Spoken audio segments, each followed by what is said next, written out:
ስለ ነብያችን አለይሂ ሰላቱ ወሰለም ዲፈረንት ፐርስፔክቲቭ ለየት ያለ እይታ እንዲኖረን እንፈልጋለን።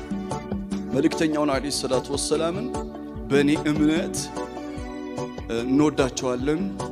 ለነብዩ አለይሂ ሰላቱ ወሰላም ፍቅር አለን። ኢትስ ናቹራል ነው ባይ ዘ ዌይ።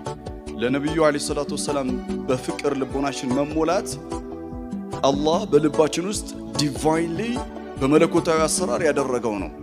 أحبب إليكم الإيمان وزينه في قلوبكم الله إيمانن بلباچو اندي ودد አድርጓል ይላል ሱረቱ الحجرات ኢማን ብሎ የሚጠራው በአላህ ማመንን አይደለም። ሲያቁ ኮንቴክስቱ ሱረቱ الأعراف ላይ በረሱል ማመን ነው። ሱረቱ الأعراف ማን ነው? ሱረቱ الحجرات ላይ يا أيها الذين آمنوا لا تقدموا بين يدي الله ورسوله ብሎ አይደል እንደሚጀምረው ስለ ረሱል ነው ኮንቴክስቱ ባጠቃላይ።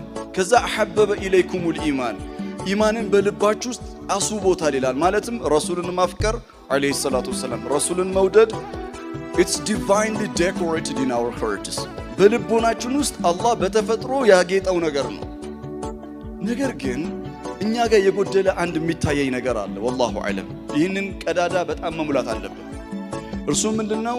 በነብዩ አለይሂ ሰላቱ ወሰለም ጉዳይ ላይ ተፈኩር ማድረግ deeply reflecting on our messenger መልእክተኛችን አለይሂ ሰላቱ ወሰለም በጥልቀት ተፈኩር ማድረግ ማስተንተን።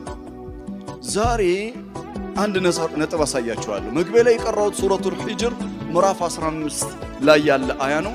መጨረሻ ላይ ነው የምመጣበት እሱን ሐሳብ። ቁርአን ውስጥ አላህ አንድ ነገር ነግሮናል። تلك الرسل فضلنا بعضهم على بعض منهم من كلم الله ሱረቱል በቀራ ምዕራፍ 2 ቁጥር 253 ላይ አላህ ነቢያቶችን መልእክተኞችን ደረጃቸውን አበላልጧል።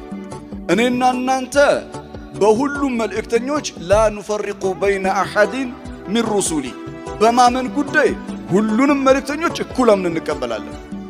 ነገር ግን መልእክተኞች አላህ ዘንዳ የራሳቸው የሆነ ምን አላቸው? ደረጃት ወረፈዐ ባዕደሁም